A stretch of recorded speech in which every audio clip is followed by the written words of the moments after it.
This is for the nerds, this is for the brainiacs, this what we deserve. Go ahead and play it back, you ain't gonna touch me, you not gonna do nothing, you are not above me, I bet you wish you was me, I know it, I know.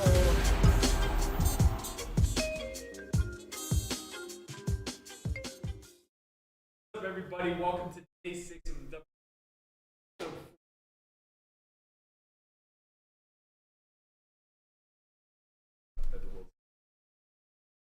Your mic is up, brother. My mic's out? So I will be taking over the show now. This is, you're going to hear Christian's Hello, voice I'll switch. Hold on. with Berkey's face. They were so mad at me for not trying to speak through the intro, and this is what we got for the professional intro. They can hear you, brother. I know they can hear me. Jeez. But I can know they they can hear hear me? Is the question. Berkey's back. We're back. All right, so I'll let the camera go back to you, Berkey. Go ahead. I'll allow it. What I was trying to say before I was rudely interrupted by this technical difficulty is it was a big weekend at the World Series. We had a lot of shit go down. Saw first time bracelet winner, which is great because now I get to move up the list of the best to have never won a bracelet. That's think very you're on that important list? to me. Huh? You think you're on that list? I'm at the bottom of that list, but I'm on the list. He's been on the list. Why you gotta be so mean today? Yeah, literally Listen, just man, started. spicy. You have turned so aggro. You wanna know so, why? So toxic. He didn't get to cook his breakfast. He had to drink it this morning. Yeah, I did drink my breakfast today. He was salty. He got home from the gym and the shower wasn't open. No, Like it wasn't. everybody should be on Landon's schedule. So he's like, "What the fuck's going on?" And instead of making his food, then he just pouted around the house, and then it goes, "I don't have enough time. I'm just gonna drink my eggs. Film it."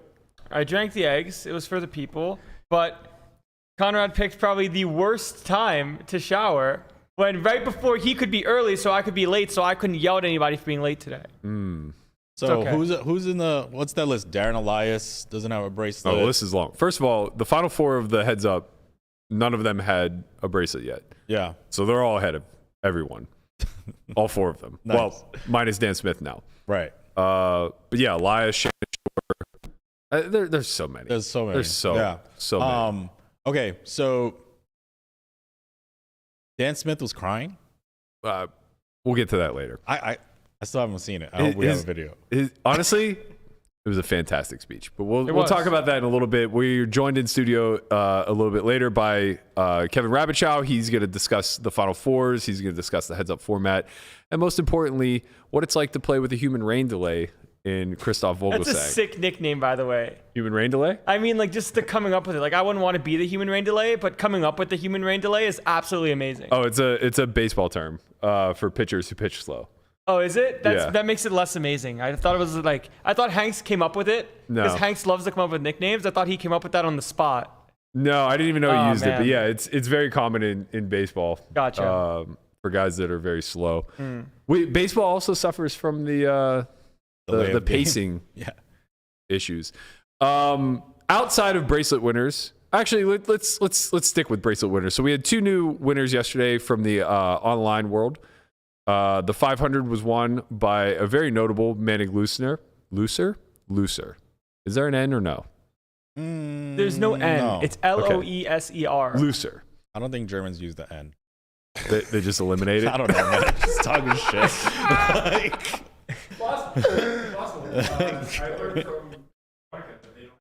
Yeah.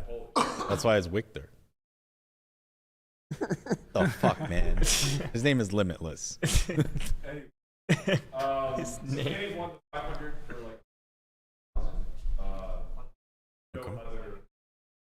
Your mic's out again. No. All right. My show. Been here before. Done it before. Anyway, Landon, what's up? How you living? It's been an interesting week to start the series. I think I'm in for like 60K in buy-ins or so. How many cashes do you have? I've won. Or how I've much? won in the Down Bad Invitational for $1,002. So you're But the only Bravo down- fees Can you hear me? keep adding up, man. They're only down 59, I'm only down 59. minus the markup too, because Yeah. that adds a little couple $100. here Yeah, and there. sure, we'll take it. Okay, you so know? you're down 58. Yeah, 58, 57. Did you call Dan yet? 56. I said that we need to have maybe every couple weeks a new video from the Council of Dan, or maybe just someone from the council or just Dan himself that kind of tells me how I'm feeling through the series. Like, you're 2 weeks in. I know morale is still high. There's still a lot of good value events. great value even. You're going to be in those fields. You study very hard, but it doesn't matter. I think every week we should have a new member of the Council of Dan attribute, and I think like the exact halfway point of the series, it should be Dan Zach, just to really give you that midway pep talk. I think next week should be D Moon Girl. Yeah. Danielle Anderson. I think this week calls needs in. to be Dan Smith. Yeah. No. It's too much hope. Like you You even think see he's gonna impart hope? even him seeing Dan Smith's face, like, wow, he can do it. He won a bracelet. Do you know Dan Smith at that's all? not the relationship that I have with Dan. No. No, it's Dan's not coming that gonna way. give me some hard truths of. That's not the relationship Dan has with anybody. Dan's gonna be like, I've been playing 20 years and I just got one. You think you're just gonna walk in? You ain't getting shit. Exactly. getting That's why he needs to be on this week's Council of Dans. Oh, Dan Smith is nice or he's mean? He's curmudgeon-y, He like was myself. nice to me when we were gonna play 10-20 heads up at Bellagio. now I realize why he was being nice to me. Yeah. I won like $1,000, and then I was like, "Am I an idiot for playing this guy?" Dan, I think I'm done. There's a really good game right here. Yeah, we right. should just play that. Sure. The really good game is just like a 1-2 game. No, it was still 10-20, but we were waiting for seats. He's like, "You want to play heads up?" And I'm like, "Okay, sure." And then after a little while, I was like, "Why am I a degenerate?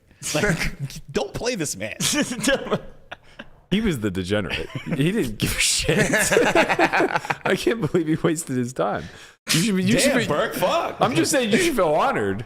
I mean, 10-20, you got to go home if you're waiting for seats. The 5K bracelet Bitcoin was event. only like 5K, dude. That's fine. Yeah, like who gives a shit? The 5K bracelet event also wrapped up yesterday. The winner, I looked up the pronunciation earlier and I forgot it. Norbert Szecsi. We apologize. Szecsi. I said to I have the Google apologize. Voice do it, man. Yeah, I should have had Google Voice do it. You're right. Is he German? No, he's Hungarian. He won his third bracelet for $230,000, finishing first against Tony Dunst, who got second place. Pretty packed final table. Gelfand made the final table. Greg Merson got third. Adam Hendricks, I believe, got eighth.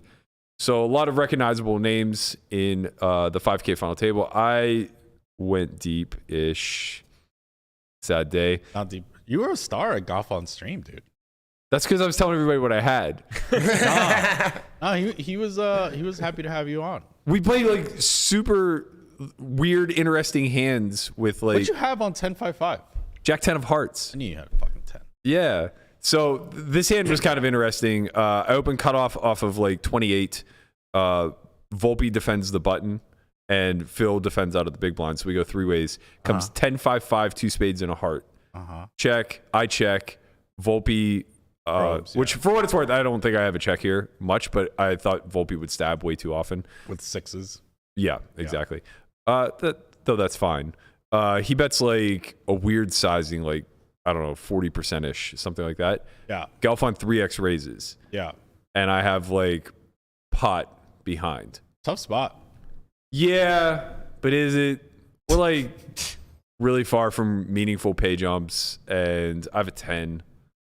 And it's like, yeah, sure, he has a 5, but like they were like 2 and 3 in chips at the time. Yeah. I want to say Phil had like 50 bigs and Volpe had like 40-ish.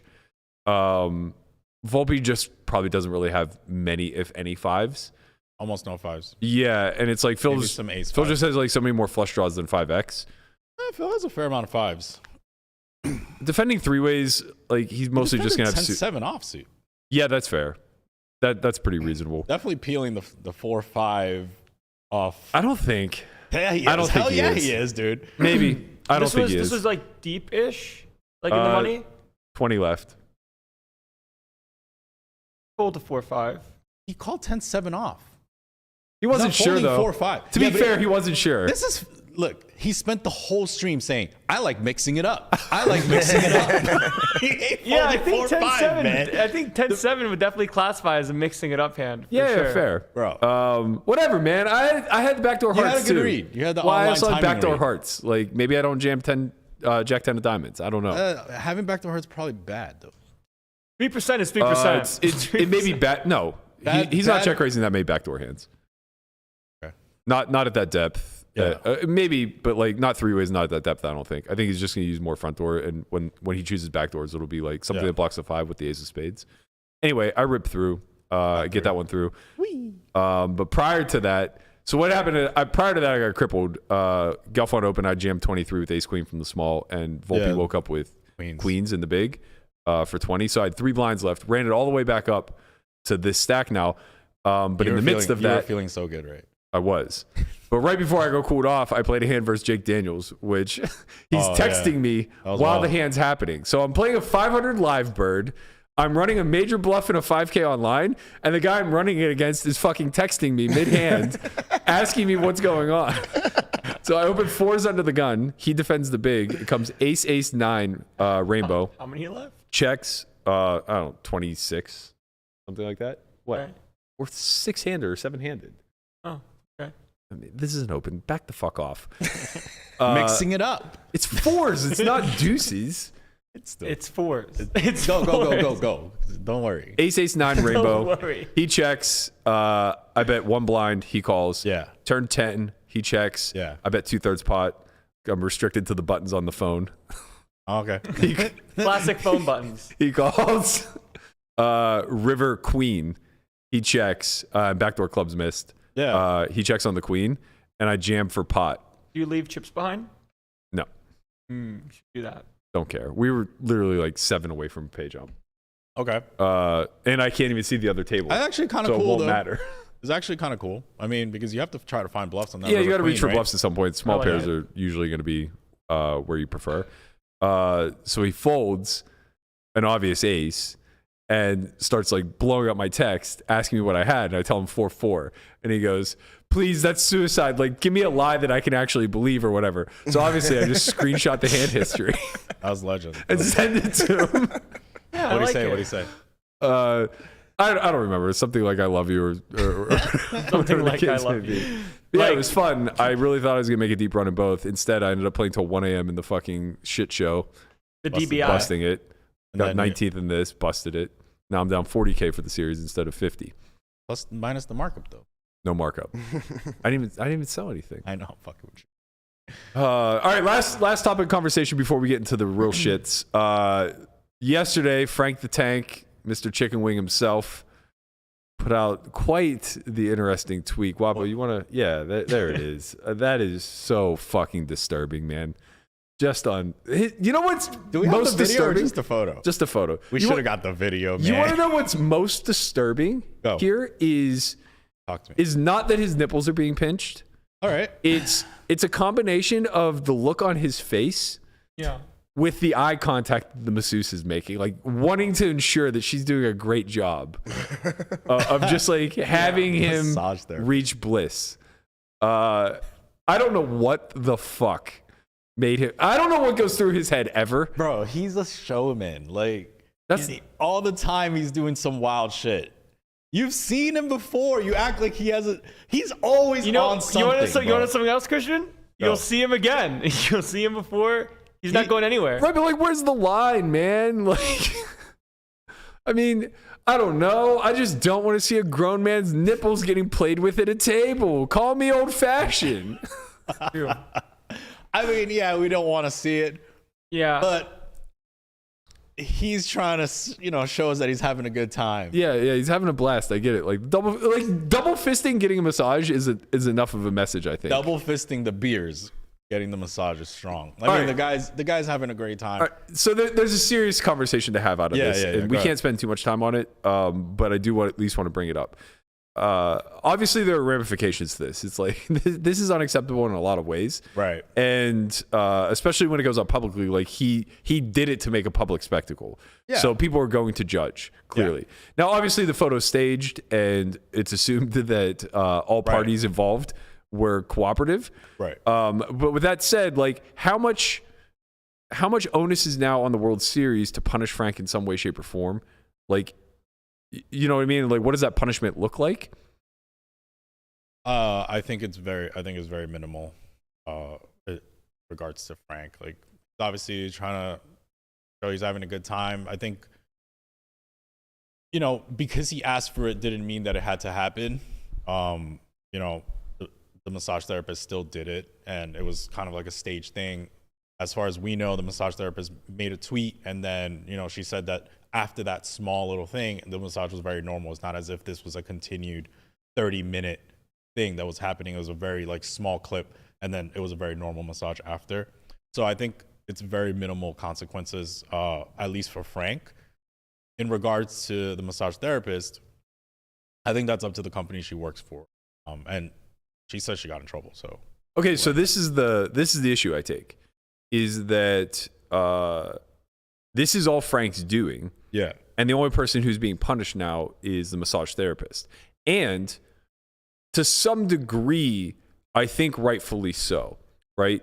Like, she's culpable in this in some way, shape, or form. She did it maybe against her better judgment or whatever the case may be. But the bigger point is, from the massage business standpoint, this is an industry where they're always constantly trying to clean up their image, right? Yeah. They don't ever want to imply sexual favor Right. in exchange for money.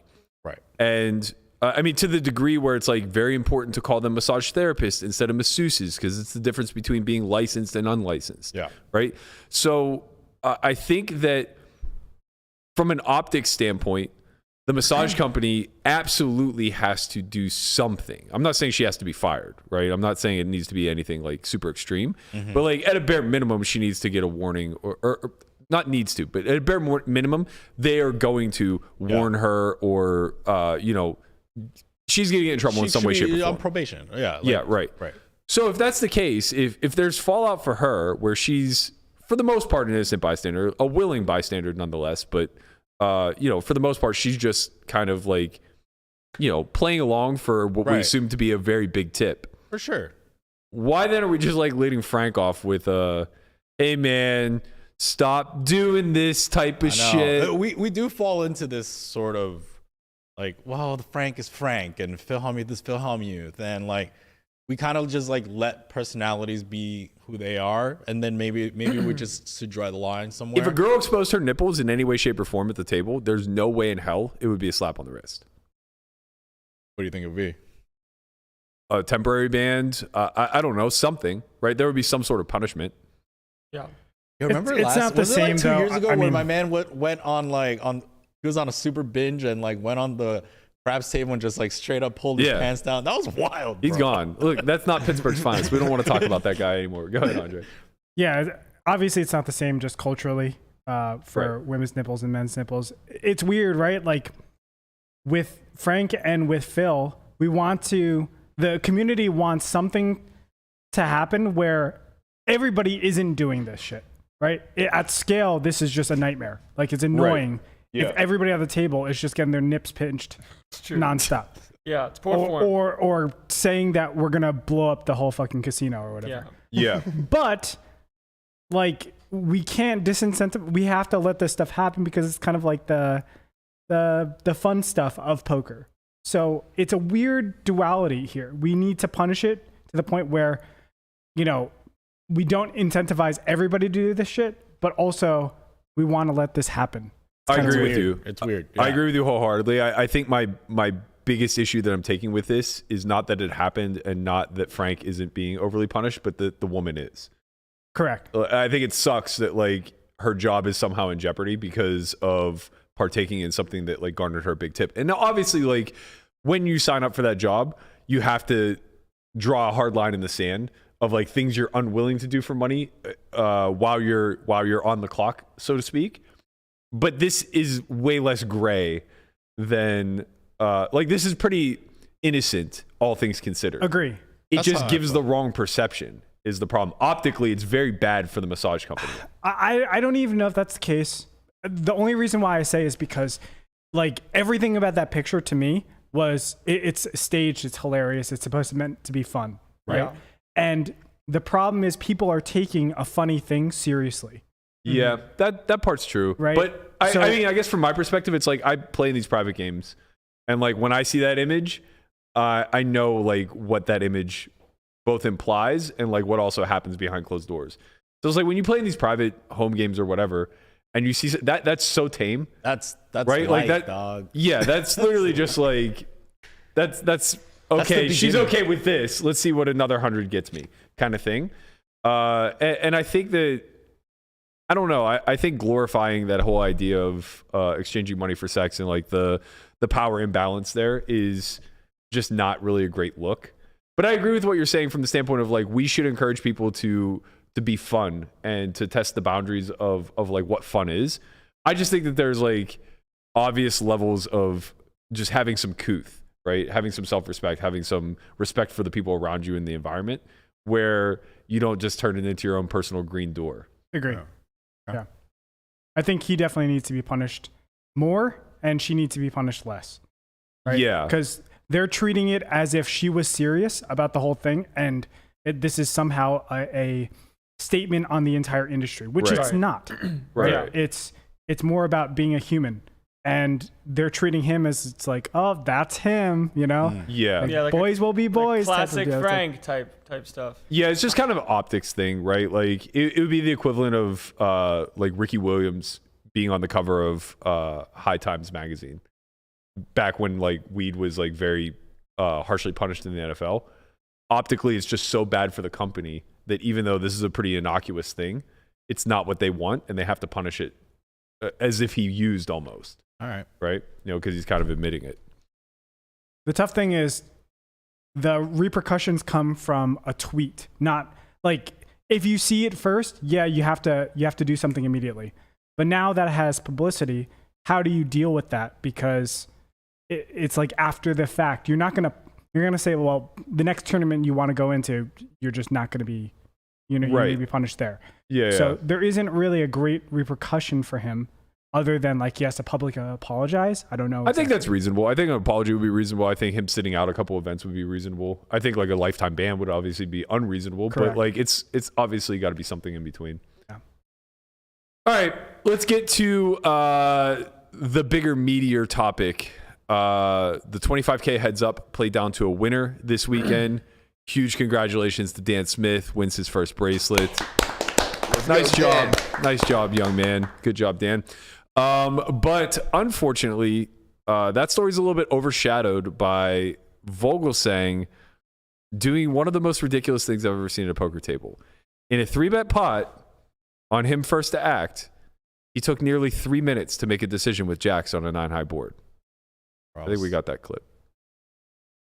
This is unbelievable, by the way. He has yet to act. Yeah. That's why I'm talking about other things. I Somebody mean, my over God. Christoph's head taking pictures of the moment. I would throw something. Yeah. Like, Yeah, no, it's got to be tough. I mean, I don't want to belabor the point and talk about it. There are shot clocks, by the way, in most of the high rollers, but no shot clock in the heads-up event. And it's got to be difficult to play in a situation like this. I mean, this is the thing. If you're faced with a bet, like let's say he bet and then Rabichow moved all in and then you took 3-4 minutes, I get it. But this is just a check and on a 9-high board with jacks. What are you tanking for 2.5 minutes with? this is unbelievable, by the way. Bro. He has yet to act. This is a still right now. That's why I'm talking about other things. I I didn't know if I didn't see. All right. When Somebody- did the somebody video over start? Because it all looked the Christoph's, same. Of the I moment. mean, he tanked for I a would long throw the something. video barely encapsulates it. It was nearly 3 full minutes. Yeah, no, All right, so I it's want gotta to be get tough. the I point mean, of view I don't wanna from belabor the point. the most patient man in Talk about it. poker, There are very shock- clearly. We have in studio today KRab. He was on the other side of this brutal fucking tank. And the first thing I want to ask, because I think it's the question we all have, why didn't you call clock? Yeah, I mean, so I think the expectation for me going into that match, like I've played with Christoph before. I know a lot of people who have.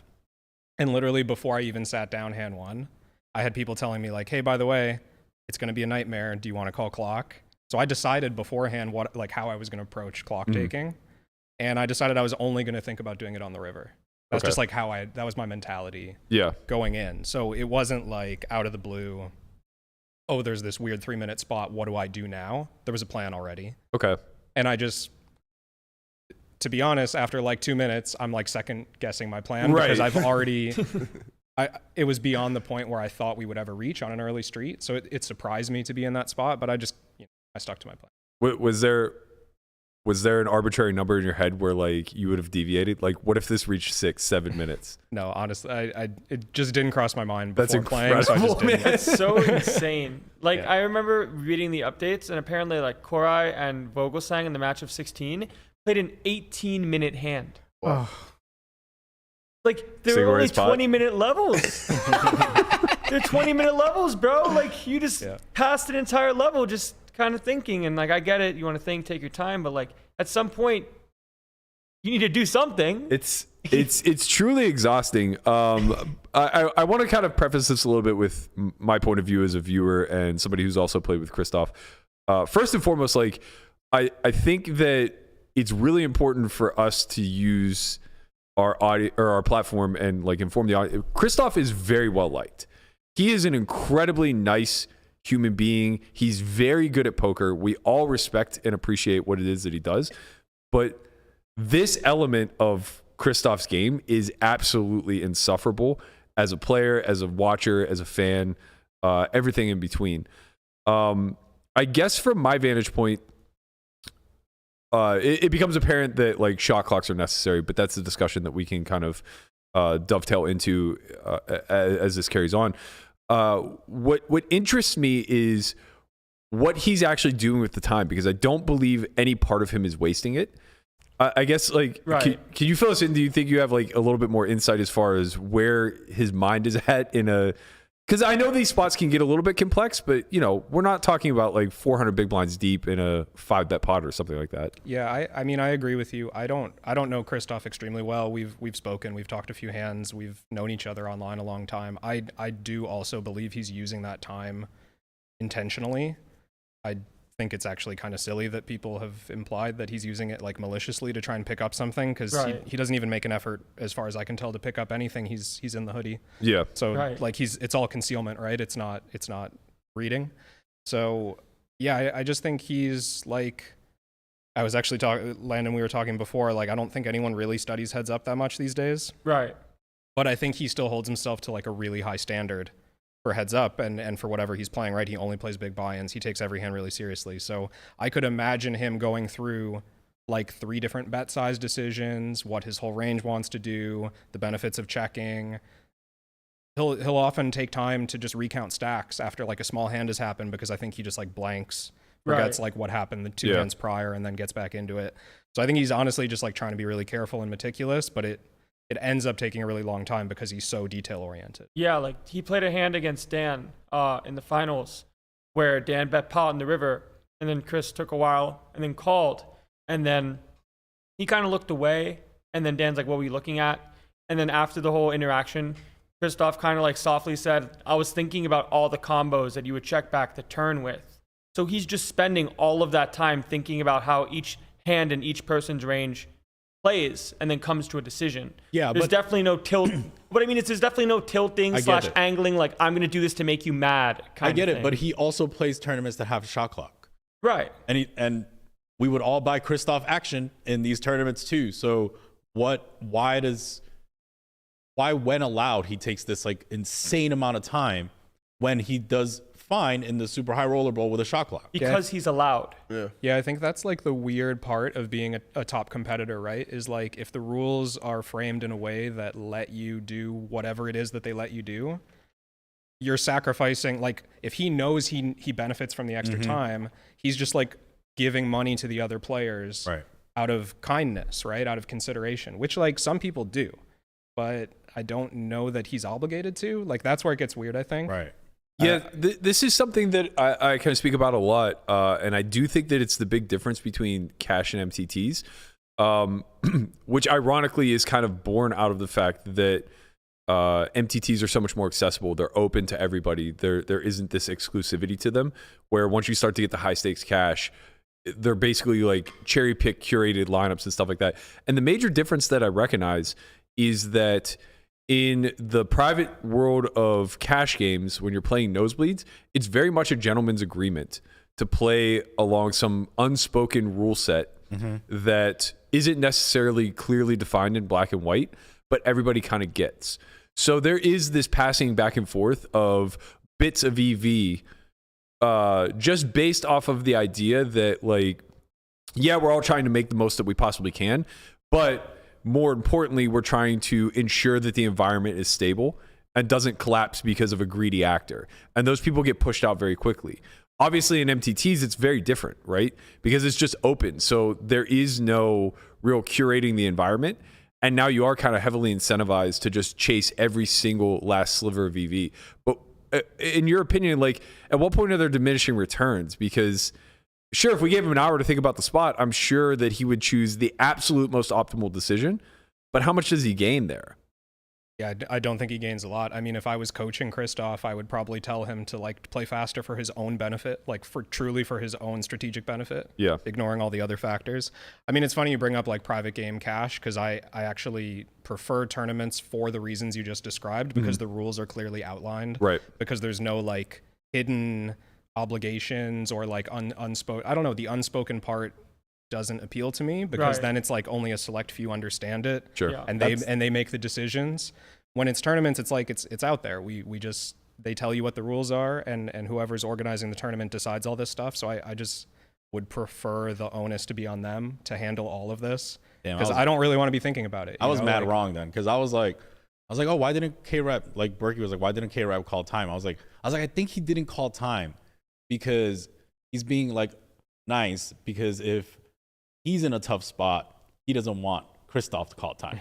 And he was like, nah, KRab not like that. I think, I'm not gonna lie though, I think Christoph is not allowed to call clock on anyone ever for the rest of his career. Could you imagine? Ever, dude. Imagine, He's just, like, used imagine all like his time banks. Imagine someone takes like 30 seconds in a spot where there's no shot clocks, and he just goes, clock. Do you think he would have called clock on you? I'm actually not sure. Like, I don't know if I haven't played with Christoph that much. I don't know if he's ever called clock on anyone, but like, Right. I remember this made me flash back to a conversation I had with Parker Talbot at a tournament once. We were playing a WPT like bubble before they have the shot clocks brought in. And we were talking about like, when he's the chip leader in that situation, he's going to play really fast and he's going to call clock as much as he's allowed to, because that's maximum benefit for him. Right. But when he's the short stack, he's going to tank. Sure. And that's just him maximizing in both directions, and that's him taking advantage of the rules he's allowed, right? And that made sense to me. Like, I was pretty new into live tournaments when I had that conversation with him, and I was like, I guess that just makes sense. Yeah. Right. That's the maximum. I think that in the tournaments, there's a discretionary rule when it comes to tanking when it gets to that point. Like, so if someone calls the clock and is repeatedly getting the clock called on them, the TD can like make their clock go from 30 seconds to 15 to like 5 to 10. But then again, that's on the chip leader understanding that it's in his best interest to start clocking people in these spots. It's so hard to police though, because it's like, Right. you have an entire room. It's like, how many? Well, it depends on the event. Right. Yeah. Yes. But like, if you're talking about, you know, a 1K at the series and people are tanking, it's really hard to police Right. that now. It happens less there too, and the people that are really trying to maximize their EV in those spots are they stick out like a sore thumb, right? And this goes back to like what I was saying about the environment itself between cash and MTTs. When you get to these big open field MTTs, there are again like a lot of these unspoken rules that everybody's going to play fast, mainly because the recreationals play fast. And to Landon's point, you know, it isn't black and white. It is a lot of discretion by the TD. And it gets kind of particularly murky whenever you start talking about things like the main event, where it's maybe 70% recs, 50% recs, something like that, depending on how you qualify a rec. And a few sharp pros. Once in the main event, I think it was like 2015 or something like that, Alex Keating was at my table. And on dinner break, he convinced everybody to tank until we were in the money. We were 4 levels out. What? Oh I was chip leader at my table, and we got in like 30 hands for the rest of the day. And there was nothing I could do. I kept clocking him. The floor was annoyed that I was clocking him because, you know, everybody's doing Isn't it. that expressly against WSOP rules? To like that would fall under the category of collusion. It should, but it's like it's he said, she said, you know? And that's kind of what I'm getting at. Is like there's so much about the live environment that isn't controllable, that is controllable online. We obviously need just like much better solutions. Right. Online, there's just a time bank. You get a certain amount of time. When you go to 0, your hand's just dead. That's it. Yeah. And everyone plays by the rules. When you sign up to the tournament, you play by those rules. Also online, you don't need a TD. Like every table is managed by the algorithm, right? So the main event's a great example, or the 500 home wrecker event that we just played is another good example, where you have 1,000 tables, right? And as you're getting down to the bubble, you're condensing down to like, I don't know, 100 or 200 or 300 tables, something like that. But you have 5 TDs. Yeah, real quick. It's just insane in that tournament how like we're just pretty close to the bubble at this point, and they're having people move from Paris to Bally's to go like to new tables. While the tournament's going and there's like a couple hundred people off the money, you just see an influx of new people coming in for this tournament. Like, it's crazy. I mean, it's not as bad as you think though, because the clocks there's a discrepancy between the clocks. So that's why they give, there's actually like that 7 minutes that they actually funnel in. Oh, so interesting. There's a small discrepancy between the clocks. So they don't lose time. Yeah. Gotcha. Also, you're way over exaggerating how close to the money they were. We were still like 5 levels away. It depends on the day. Because like maybe there was, when I played it the first time, right after dinner break, we were like a couple hundred, like 150 people off. Yeah. And then in yours, it was probably 500-600. We didn't cash until level 19 or 20, level 20. What was big blind then? Because I'm pretty sure we cashed at like 20 or 25K. You cashed at big blind 20K? Yeah. Wow. We cashed at like big blind 12K. No, you didn't. No, you didn't. All right, let's go back to the real conversation, which is back to the Vogelsang stuff. I think there's like a couple of lenses to look at this at. And I'm going to start with like just a sheer marketing lens. Okay. So I think that if we know, let's start with the premise that WSOP is going to be the #1 way we market to the casual consumer. For sure. Right. And if that is the case, that will instruct what type of tournaments go on our live broadcasts. I think that... Well, sadly, it doesn't. It doesn't. It's almost exclusively high rollers that are covered, and then they filter in other events that have big names at it. Like the 2500 final table was pretty star-studded.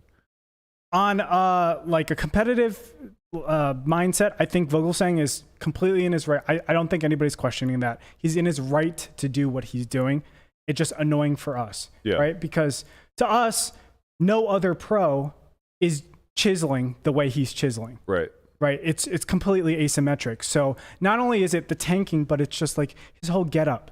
I've expressed a lot of annoyance with that, where it's just like, you're wrapping yourself around. I get why you're doing it, but it's just so fucking frustrating if you're going to take off, I'll push back on that a little bit. I mean, there are some people that just aren't really built for the live environment. And I think it's pretty reasonable that he's just like very anxious, a little bit antisocial, and feels very uncomfortable like under the lights. So covering up is kind of a means of making yourself small. Isn't that part of the skill set though? Yeah, it is. Like, isn't there a rule you have to be recognizable though? It doesn't seem like he was recognizable. That I don't know. I don't. Anybody else knows? I think there's for sure. a rule that you have to be recognizable. Sorry about that. Yeah, I'm unsure. I mean, we'll talk to Tice. I do think though that if we know certain tournaments are going to be live streamed, the rule set needs to be curtailed for that. Yeah, because this is our biggest marketing push. Hey, Rab, what if he just like went like this and it wasn't Christoph? Like, would you just like for real though? Like, come on, like he's not recognizable. What do you mean? Who could it be? I would just be impressed. It was very on brand. So impressed. Like that would be insane, bro. Do you? So obviously they're going to implement a shot clock in the future for these heads up. We have to assume that, right? It's a little. I have no idea why there wasn't. Like the high roller running in the other room off stage was trying, I guess, to do shot clocks. It was so well, crazy. Like still, why wouldn't you? We've got 2 tables, and everyone's like, we have some of the best dealers. This is kind of an opportunity to test out a chess clock, no? Given the heads up dynamic of it, I would love that. Yeah. Yeah, I mean, it's really the one format for sure where a chess clock would actually function very well. Yeah, I like the chess clock idea a lot. I've enjoyed that since I think it's GG does it at final tables. Yeah. Since they started doing that, I was like, yeah, this is way better than like the fixed duration of time. I'm not big on the fixed duration of time. Agreed. Okay, so the way the chess clock would work was you get your X amount of time for pre-flop action, and then if you run out of the chess clock, your hand is dead. Yeah, you get. Right? I think it's a 5-second buffer. So like 5 is your automatic shot clock, even if you have no chess clock remaining. Yeah. But for the whole FT, you get, let's say, like 10 minutes or 12 minutes or Right. 8 minutes or whatever. That's plenty. Yeah. Yeah. That makes sense. Because like in the 25K, the 8 max, they wanted to use shot clocks and time extensions, but they only had like, I guess, 15 little iPads, and they didn't have enough little iPads for the turnout that came out. So they stopped using the shot clock until there were enough tables to implement the shot clock again. Then my man Caverman started going off on the clock. What do you mean? Byron Caverman, he just like started taking forever. He's notoriously Yeah. slow. Yeah. Oh, you mean like once they took the clock away? Wow, that's hilarious. He must have had a bad table draw because my table was speedy once the Of clocks went course, off. It was you there. I think the chess Yeah, I play fast. the chess clock stuff is really hard to implement. If they want to Well, actually, heads up, it's very possible. it is. Yeah. But even so, like I think with the dealers only having 2 hands and stuff, it's just like a lot to manage while Oh watching. no, everything. I mean, I was thinking more so you're just sitting across from one another, and the clock is just there. You just like Oh, chess. you actually tap it. Yeah. Players Yeah. can tap the clock. Yeah. Well, I was thinking a solution would be there in speed running. They have these foot pedals Oh, okay. for like timing stuff. Yeah. So dealers could get like foot pedals to adjust that. That And would actually be it really would cool. clear up a lot of stuff, but we're just adding. It's so overhead costs. crazy that in 2022 we just can't figure out the clocking thing. Like we have solutions, but they're very, very, very far from perfect. And I don't even know necessarily like what ways we can make the current execution better. For example, WPT does, I think they do 30-second time banks, and you get 6. So it equals like 5 minutes total. But and then like Hustler Live and Live at the Bike, they do 1 minute extensions. And what I find with both of those is they tend to be a little bit problematic in the sense that there are a lot of decisions where you just need like 10 extra seconds, right? So like you might have just like a 40-second decision with a 30-second clock because it took you a little bit of time to count the chips, or there's just so much about live that like can take an extra few seconds, and the EV of each of those time chips is worth a lot. So like WPT specifically is one to look at because you get 6 time chips at making the money, or sorry, on the bubble, and then they don't replenish again until final table. So it's like if bubble was like 36, you don't get your chips back until there's 6 left. Yeah. That's a lot of the most important time, both bubble and pre-final table, where there are going to be a lot of people that are basically without time clock. So yeah, I don't know. I think Pads had a pretty good idea, but I don't know how executable it is live, where you just get like 5 minutes worth of 10-second chips. The problem is I think it's like maybe too much back It's a and forth lot for of the dealer. management. Yeah. A lot of management. Yeah. Yeah. Okay, so clock aside, tell us a little bit more about the experience of the heads up tournament, like running deep in it. It He capped smoked out. Phil Ivey, dude. He smoked him. I heard it was like no contest. Like it was like KRab went in there, looked him straight in the face. He's like, "You're going down." And Phil was like, "Bro, you know who I am?" He's like, "No." And he just ended him. He just ended him, bro. How'd you do that, bro? Yeah, why you do that to him like that? Oh man! Actually, like halfway through that match, Phil looked at me in the eye and he's like, "What's your name?" I think Phil does this shit on purpose. Phil has to do this on purpose, man. He has a history of doing this all the time. No. He did it. Remember high stakes poker? Like the guy literally like won the main event. I think it was like Yeah, Peter yeah, Eastgate. And he was like, "Who is that?" Yeah. And like, Peter's like, "He won the main event." No.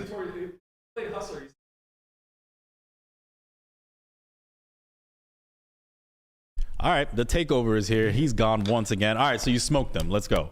Yeah, I mean that match was super fun, and it's funny that we're spending so much time talking about tanking with regard to my match against Vogelsang, because obviously my match versus Ivy wasn't like streamed or anything, but there were like 2 or 3 river decisions where Ivy just took like the maximum amount of time. And I'm sure it was just because he smelled weakness in me, and he was like, I'm going to get a read on this kid. And he literally, like, there was the first river bet that I made against him, it wasn't even like a huge pot. It was maybe a 10 big blind river bet or something. He spent like, I don't know. I don't have a clock. It must have been 7 minutes or something. Wow. Holy shit. At what point do you think calling the clock is reasonable? But I feel like you can have you don't call clock on Phil Ivey. That's but just I it. feel like Yeah. I mean, again, I just have bet- my game plan, right? And Right. it's like, well, my game plan against Phil Ivey was concealment, because I just like, I think I can play the game technically better than him.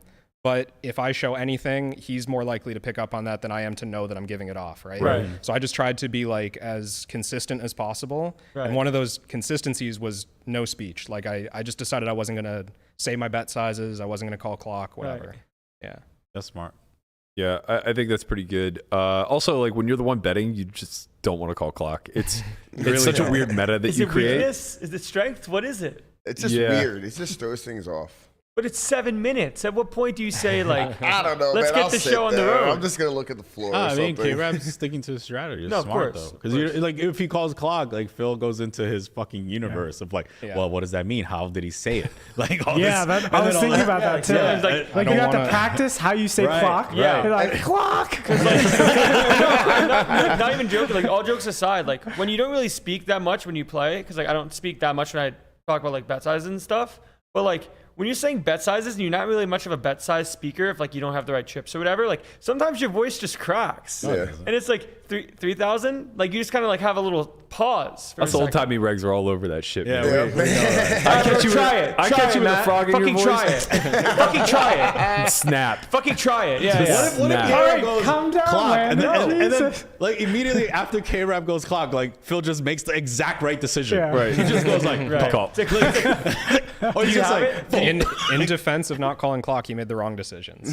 see, there you go. There you You go. played Daniel too, right? Yeah, I played Daniel in the Damn, first what a round. That was fucking fun. legend, God. The legendary. whole, Yeah. I mean, I just got the You most fun smoked him, matches, right? basically. You smoked him. No, he had like a 5-1 chip lead, and then I just sun ran, and yeah, that was Wow. good. Nice.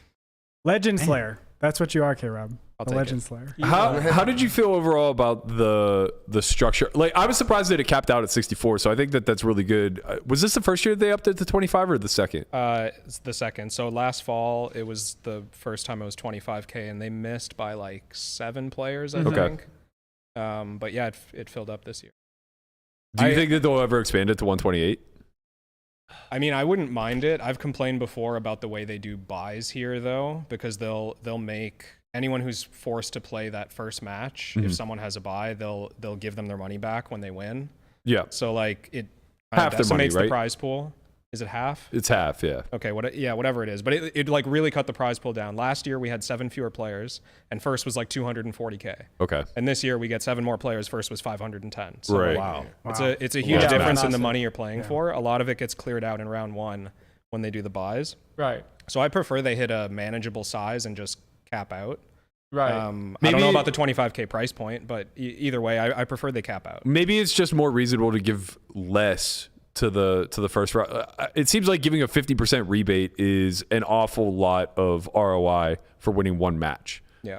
Right, like having to play one additional match certainly isn't worth half your buy-in. Yeah. So maybe it's just a matter of like reducing that to like 25% of your buy-in or something like Yeah. that. Or we were- just doing the system the right way, and like in the sense of like if you have buys, everyone has the same EV draw on getting a buy, right?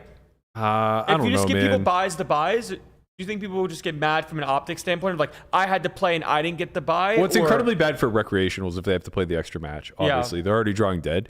And then on top of that, it's like, yeah, I do think that there should be some sort of, let's not call it reward, but like some sort of compensation for having to play that first round match. I just think it's as easy as figuring out what the ICM of every match is worth. Yeah. And then just offering that back. Maybe it's 10% of a buy and maybe it's 25%. I Right, don't know, because but some matches are worth it's more than almost certainly others. not half. It's definitely too high. I mean, we were talking about this with pads, and we were thinking like if they do that system, you want to play. Like your Yeah. EV in the tournament is higher. Right. Like, and I think substantially when we calculated it out. Yeah. So it's obviously out of sync. Yeah, that makes Right. sense.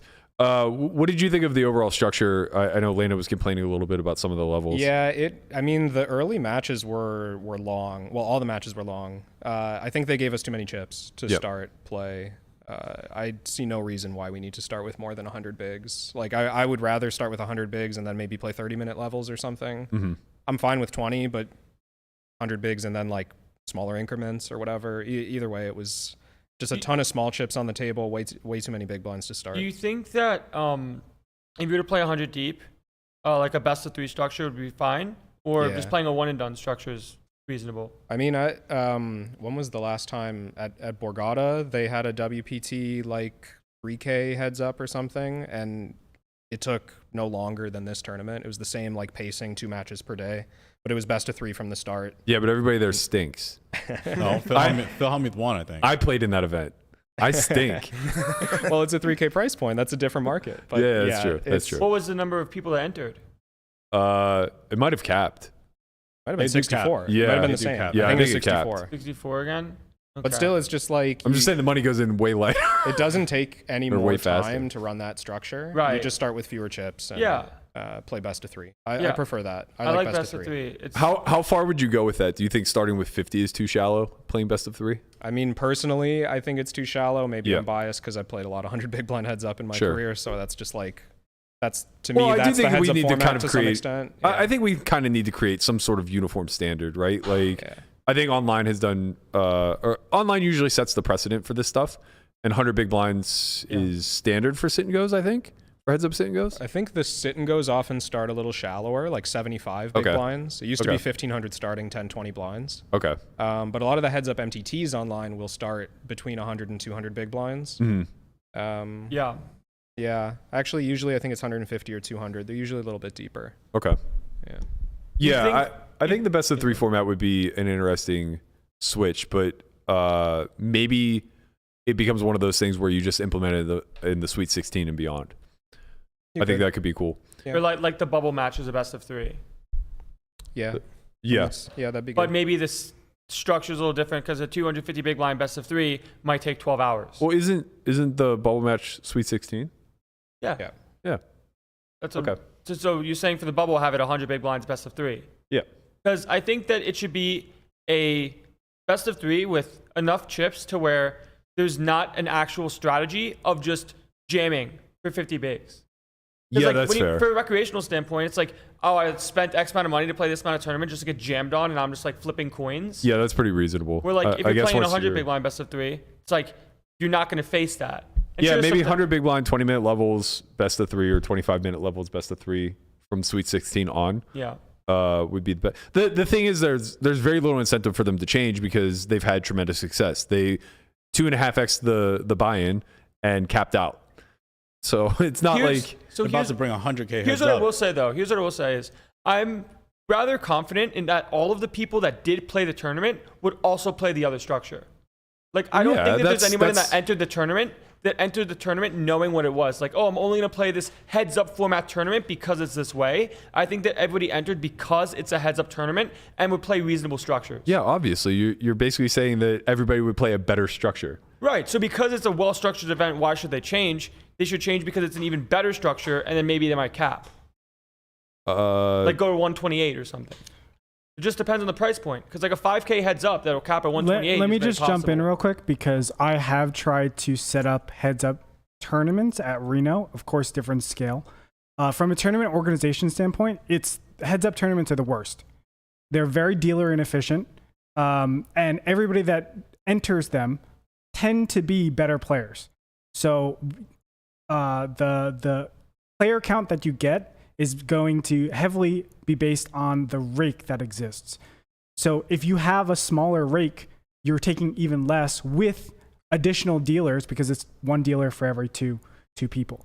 Mm-hmm. So generally, like we wanted to do a lot more heads up tournaments in Reno. We ended up axing it all together. So going up to 128 and doubling up on the dealers in the first rotation sounds like an absolute nightmare. For a tournament organization. That makes sense for the high price point then too. Like just sticking to the high roller for that Correct. format, Right, so like that 64, so that a 3% or 5% rake or whatever actually brings in a ton of revenue. Okay, KRab makes more money. let's just stick to 25K and up. Like, don't waste my time. Okay. I will not complain. I know for online heads up in some cases, like for the WPT 25K that they did, the format was based off of the overall hands played in the level instead of time. So you always played a certain amount of structured hands per level. maybe that number is 14. Maybe that number is whatever, right? But instead of a 20-minute level, because some people are going to be playing different amounts of hands at every level, right? Because back to what we were talking about, Christoph and KRab played an entire level in one hand.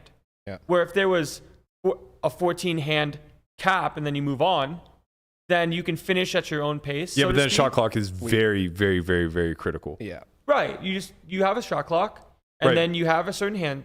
But a it, certain like, amount of at least hands. Christoph was punished for an 18-minute hand in the current structure is my point, right? At least they only got in one hand that level, and then the blinds went up. Maybe he was rewarded. Well, It depends on what his strategy What if he is, wants I to guess. play shorter? What if he doesn't? Yeah, think he has if an his edge? strategy is to get short, then obviously he's rewarded in that instance. But the whole point is that, like, if you're doing a hand system, which I do think is better, I agree with you. The shot clock is absolutely critical because of what Andre's saying. You can't have dealers tied up into a 9-hour match, Right. Because everybody just wants to take infinite time over their 14 hands for that level. Yeah, I'm definitely advocating for shot clocks. Shot clocks are good. More shot clocks are better. About it. Yeah, I think that overall the event's a tremendous success. I think that there are small tweaks that probably could be made to make the event better, but the point I was originally making is there's very little incentive for WSOP to listen to them because people keep showing up, right? It's one of those things where when you affect the pocketbook, changes will be made. Whenever there are people on a waiting list, it's very difficult from the operator's standpoint to take any sort of criticism or feedback because it's like, this is unfounded. Like, look at how overwhelming successful it is. I mean, I do think it's better for production though. So like Poker Go or whoever's producing the live stream, I think would benefit from a shallower structure. Yep. And I don't know that it's going to be like. I think they would disagree though, based Really? off of. Well, I'm just judging off of the duel. Right. That structure is crazy deep and very Was slow. it? Yeah. It takes so long. Yeah, I Each think they match. start like 400 bigs deep. Yeah, that's true. Like watch it, go play cash, back, still going. Helmet's still limping buttons, 350 But big that's blinds only. effective. I mean, they're drawing out a single match. That's Yeah. the whole Yeah, event. yeah. The whole That- event is that's one true. match, right? That's Yeah. true. You got best of 3, 64 players. You've got a ton of things to put on air. Right. Yeah. Right. So Right. like Almost, speedy matches are good for you. they almost want it to drag out, right? Because it's like if Sure. we show up and it's a one-hand match, it's like You don't want a Tyson fight. yeah, exactly. Yeah. I was about to I say mean, that. sometimes you might. No, no one wants it. Bro, when you pay like $65 to watch Tyson and immediately just got it's a 10-second match, you're like, why'd I pay for this? Like, it's Well, not. You don't It was want- like a running joke for the Yeah. better part of a decade. Like, you didn't have time to pop popcorn whenever you were paying for yeah, a that was Tyson the match. joke. That was the joke, for Like, sure. well, I mean, in UFC, maybe it's different because there's more fights. There's more fights, Yeah, yeah. because sometimes with UFC, like someone just has a 4-second knockout, like first round, half the time, and it's just like, whoa, like.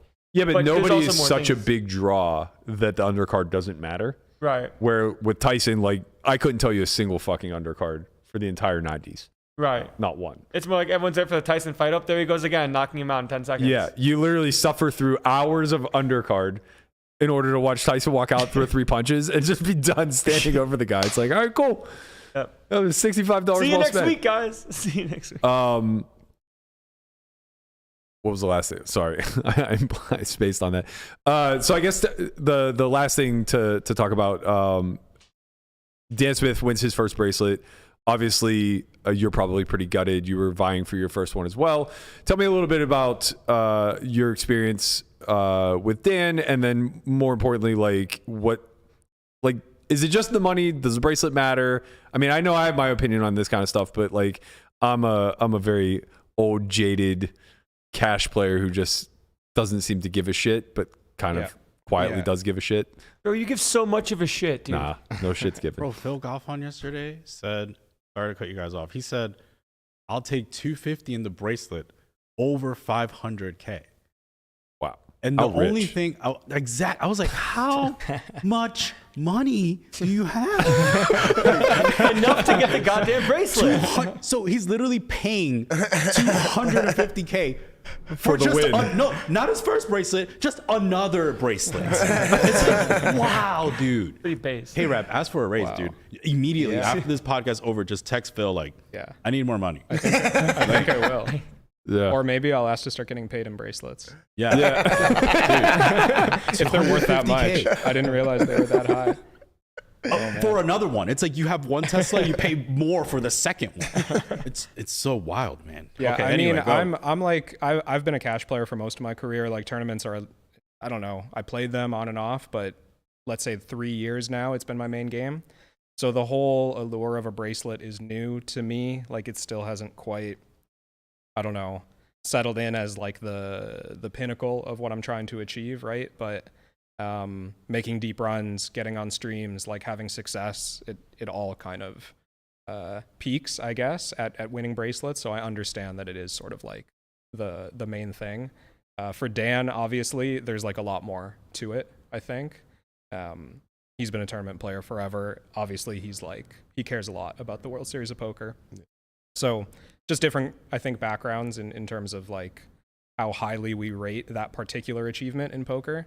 And I'm happy for him. I mean, it's a cool thing. I think age and duration matter a little. Like, when did you first get into poker? I started in like 07, 06, around then. Okay, so your exposure is still pre-Black Friday, but it's a little bit like in the middling stage of the moneymaker boom. You weren't watching like the early episodes of WSOP with like the crew and...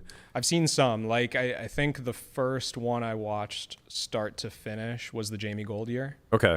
I was aware of the previous ones, but I didn't see all the coverage. Yeah, like, right around some of it. But around that time frame, they stopped like broadcasting the mixed events so much. Yeah. It was a lot more no limit focused, stuff like that.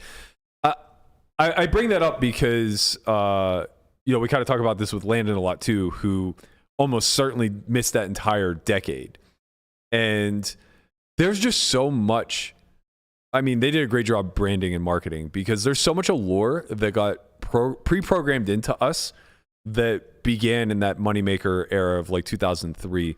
Like, I really felt Dan's speech in a weird way because I pretend like I don't give a shit. Like, it's a piece of metal. Like, I know it's one of those things with diminishing returns where it's like the second you win it, it feels good for a brief moment in time, and then it just becomes another bullet point on your resume.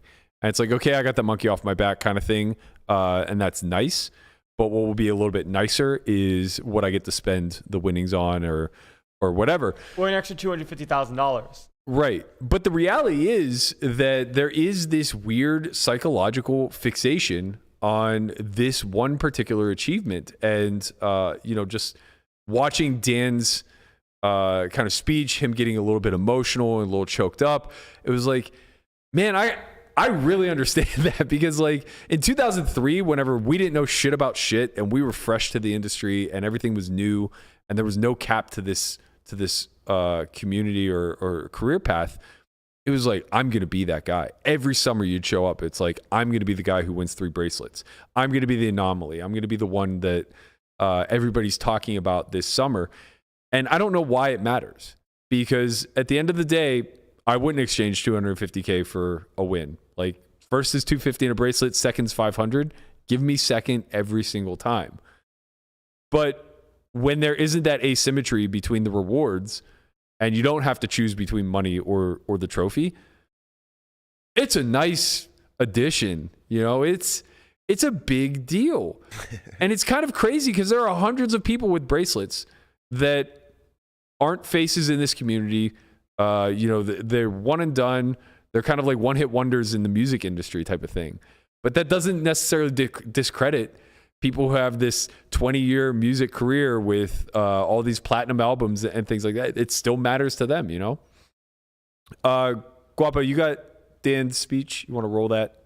What's it feel like to be a World Series of Poker bracelet winner? I remember watching poker with my dad on ESPN. Yeah. This is what it's about. Yeah.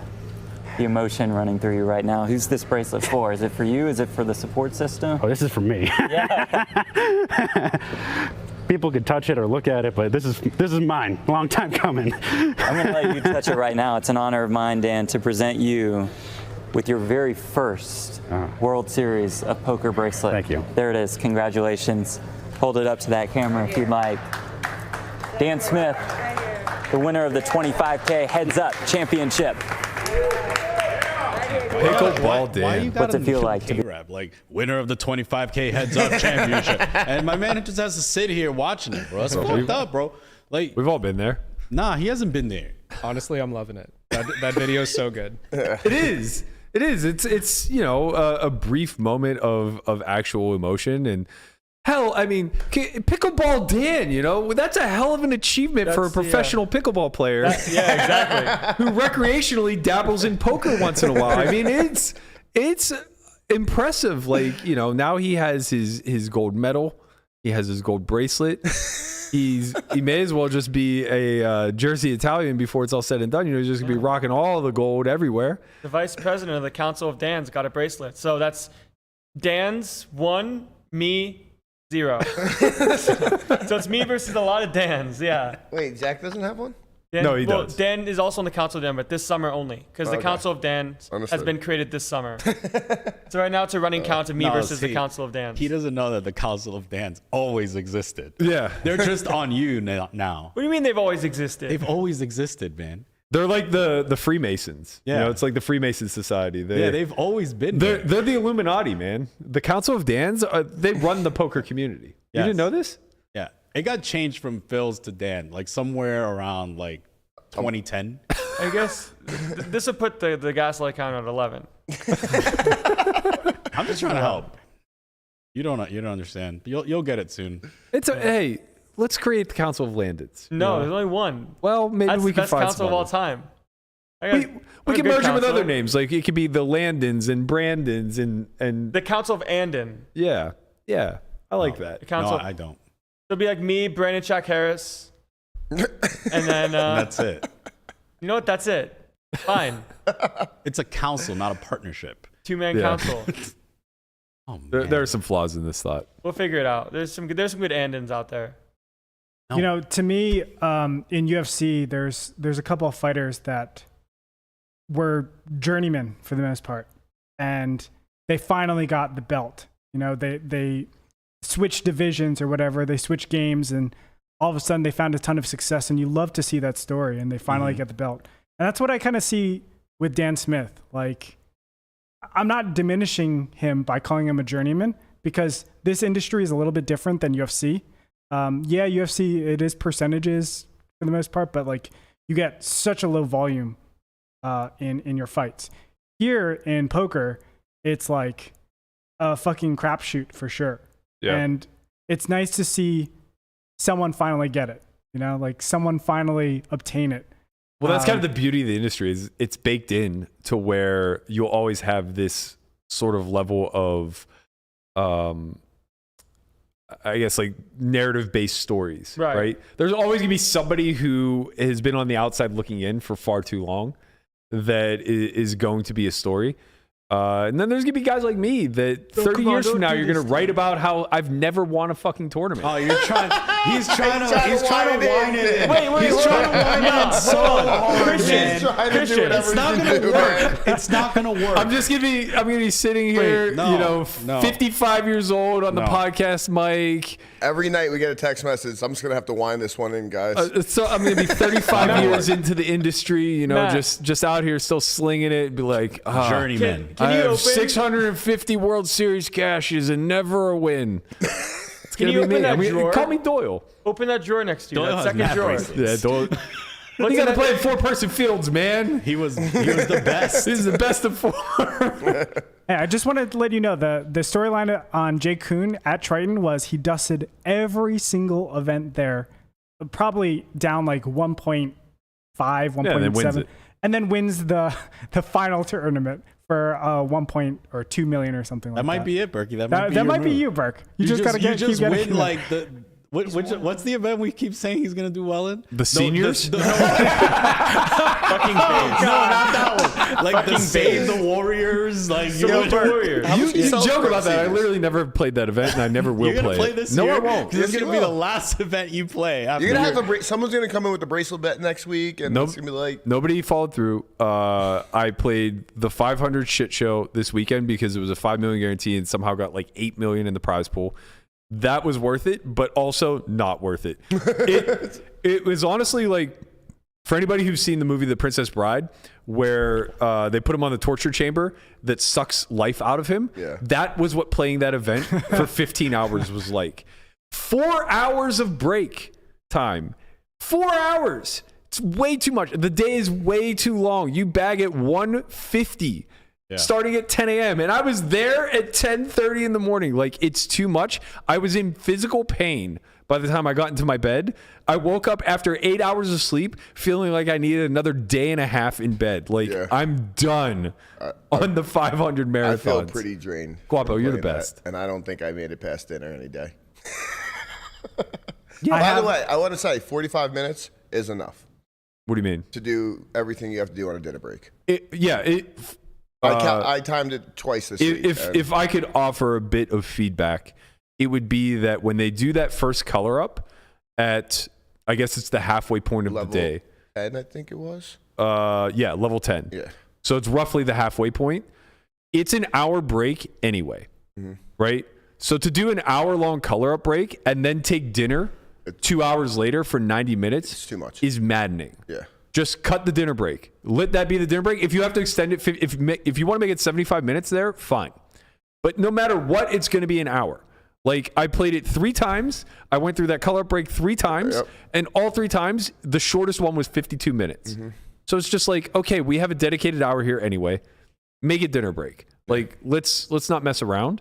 And let's get that 90 minutes back, because the difference between bagging at 2 a.m. and midnight is night and day. It's fucking when huge. you've been there since 10 a.m. It's huge. Yeah, and I'm complaining from like a point of privilege. Imagine like all the recreational weekend warriors that came out here for this specific event that are retired in their 50s, that are like up since 6 a.m. because that's their usual routine. And they're getting, they're getting in their pump, quick walk in the morning, Why are you talking about me like this?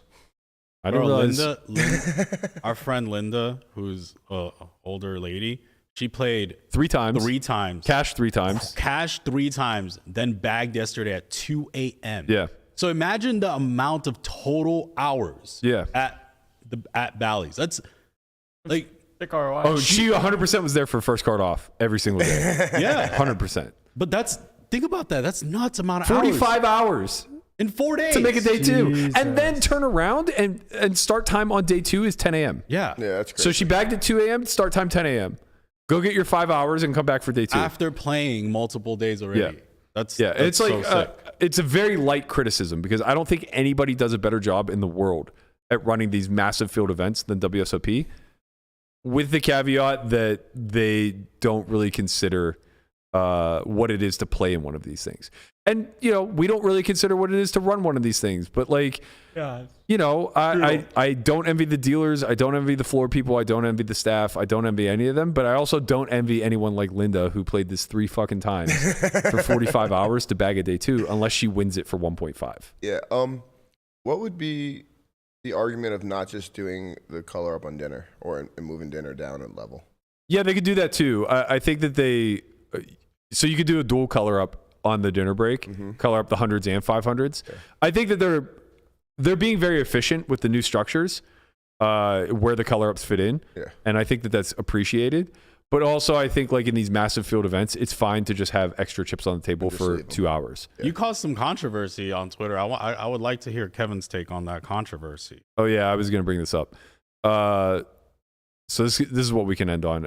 I'd like to hear your input. I feel like it's taken the wrong way, or maybe like I just don't see the world as black and white as everybody else. But I basically said that like this $500 event is the absolute best value that somebody who is an up and comer could ever partake in.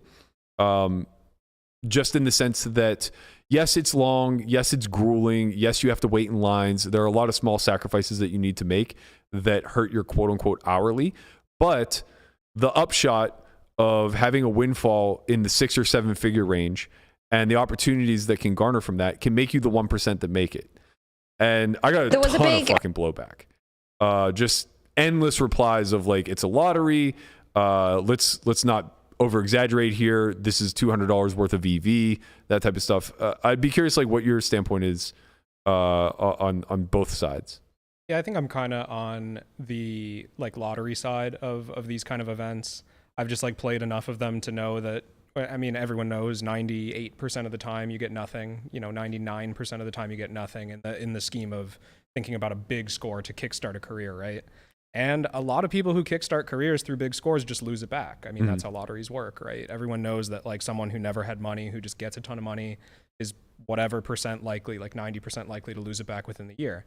So, I mean, it was easier when I got into poker to like grind your way up the stakes for sure. But any method of grinding your way up the stakes, maybe now that's through like a different opportunity in the poker industry. Maybe that's through like YouTube or something, right? But there's other ways to build up like a steady career. I don't know, like biggest opportunity. I mean, it's a fine one. If it's not a big downside for you, I would take the shot. Obviously, I would put $500 in if I had a few $1,000s probably.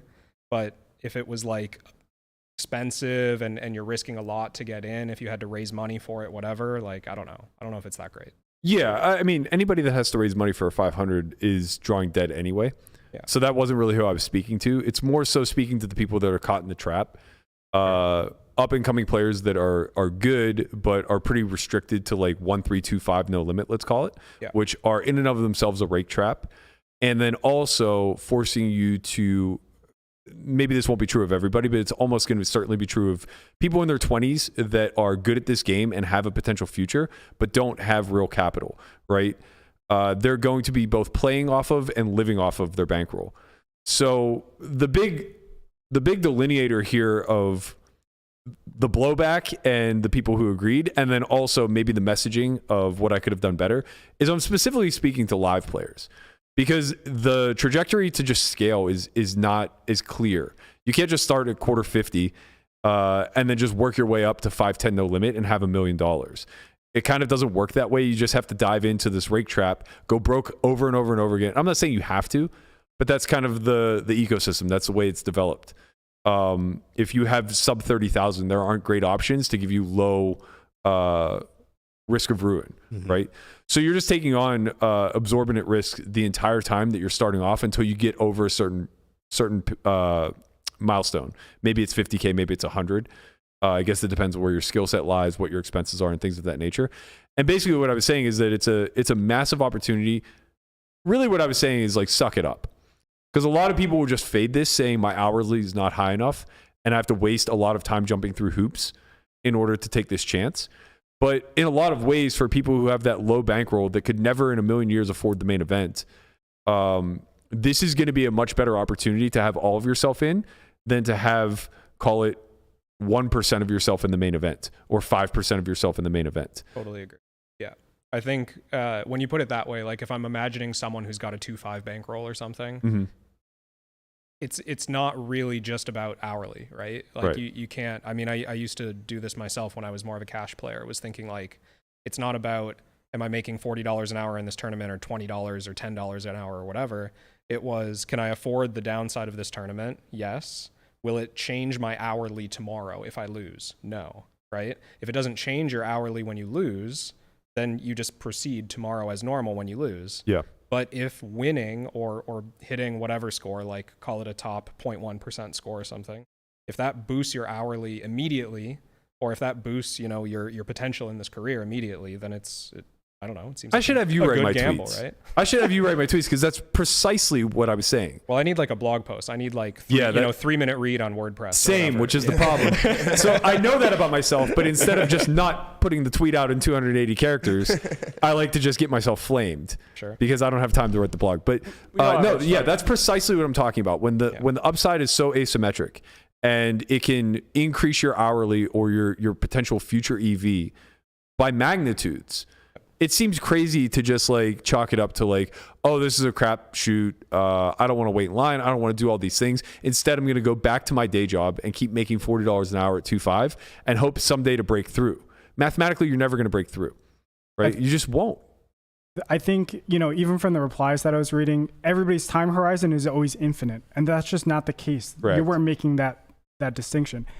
I like to think of it as it's like you're in crypto. But now there's a fixed time for you to find out the answer. Yeah. Right? Like, okay, buy this NFT and you get to just know if you're a millionaire tomorrow. Yeah. And I think that's the benefit of it, right? Whereas crypto, you could wait 10,000 years, and you just don't know when to sell. So I think that's where there's just tremendous upside, and it's super asymmetric, and it fits a lot of people's schedules. That's some diamond hands holding for 10,000 years. Yeah. Yeah, I think the big counter is like, oh, well, you're really only earning like $200 in EV, which I also think is like a farce. Let's not pretend that there aren't guys who are playing 25 cent, 50 cent online that don't have 100% ROI in this field. I mean, yeah, the structure on day one is fast, but it slows down moving forward when the money matters. And the field is 90% plus Rex, the varying skills. But, you know, I played with, just yesterday alone, I've probably played with 30 or 40 people that was their first event ever. So it's just like, I mean, you know, you just don't get spots like that. And to pass on them because you feel above them in some way, shape, or form, or you don't want to give up the potential 30 hours of making $40 an hour at 2.5 in order to do it, seems pretty short-sighted from my vantage point, I guess. You guys have an opinion? No gamble, no future. There's a 600 Shocker. today for another bracelet you can get, Berkey. I don't want to miss 1500 6 max. My specialty. You're a 6 max reg? No, I'm a 1500 reg. Yeah, you missed the gym this morning. My sweet spot. Those are my people. They like to cold call 3 bets. Berkey, What do you mean? What do you mean? That's why I said those are my people. Bro, I would love to see a correctly executed 3-bet cold call. I'm very excited for it. I have the perfect Stick around. situation for you winning a bracelet in the near term. Go right? on. So you have a prop bet with someone, and it's to buy into the ladies event. So let's say like you and Dan O'Brien have a prop bet, Has to and be the Dan loser. O'Brien. Yeah, loser has to buy into the ladies event. Why do you want to get me canceled so far? I know. No. This is how it happens. And then why? you win the ladies event, and you show that picture, and you're just a shit show on Twitter and everywhere. Yeah, your only bracelet. This is the only way you get a bracelet. You own part of this company. Why do I you want know. to burn it to the ground? Listen, Andre's here for I'm the just memes, trying to not hack the company. the way that it just makes sense for your life to get a bracelet. I in own the a next piece 5 too. years. I'll allow it. You guys are Let's run it. You're terrible friends. No, You're terrible business wait owners. until the seniors event. I'm You know, fucking- Show goes on. It's one or the other. Do you want the bracelet now or later? Landon, do you allow it? Of course, he has to pick the bracelet with an asterisk next to it.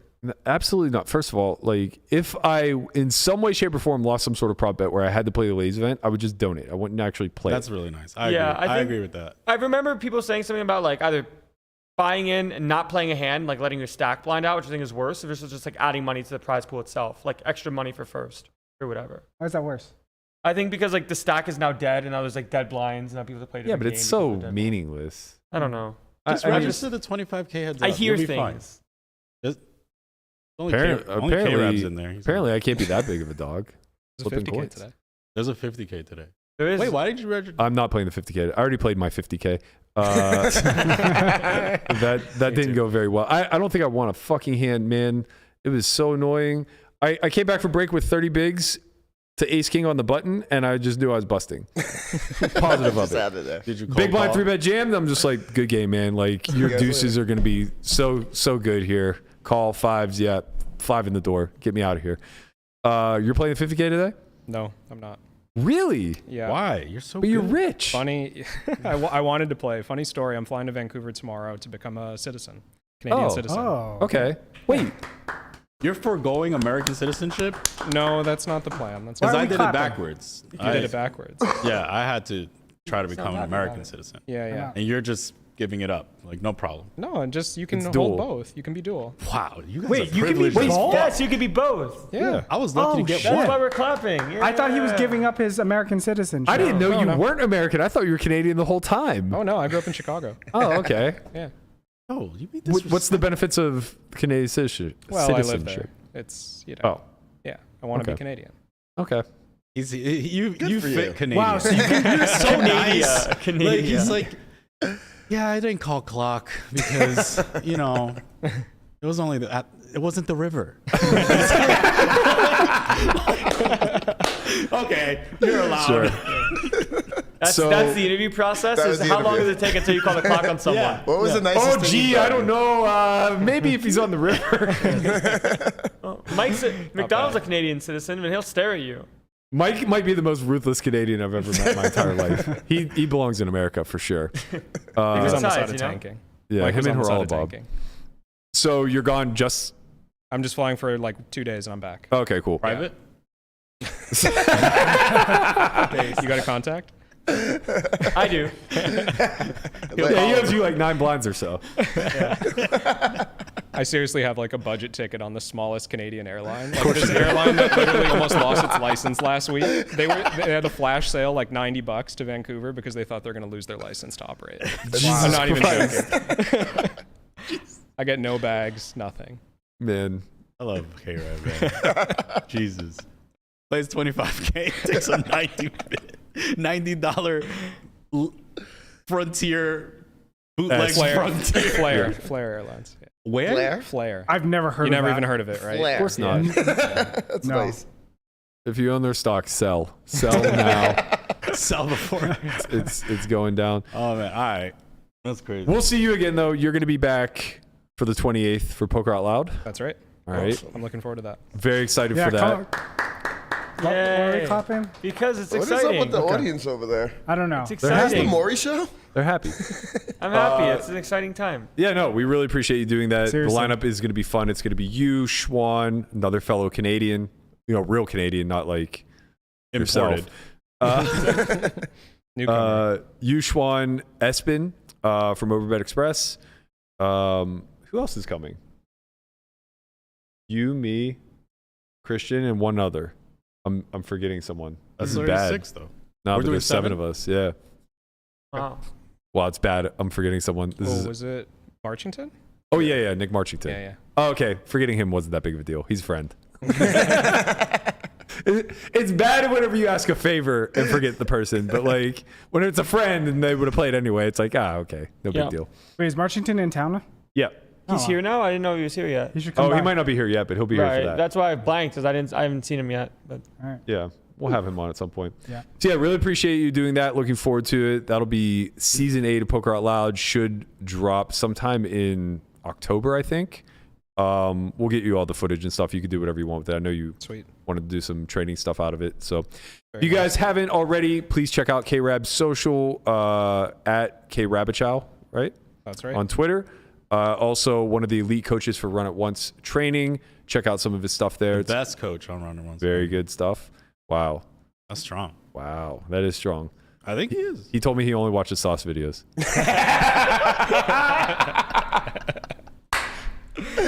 Those are pretty good too.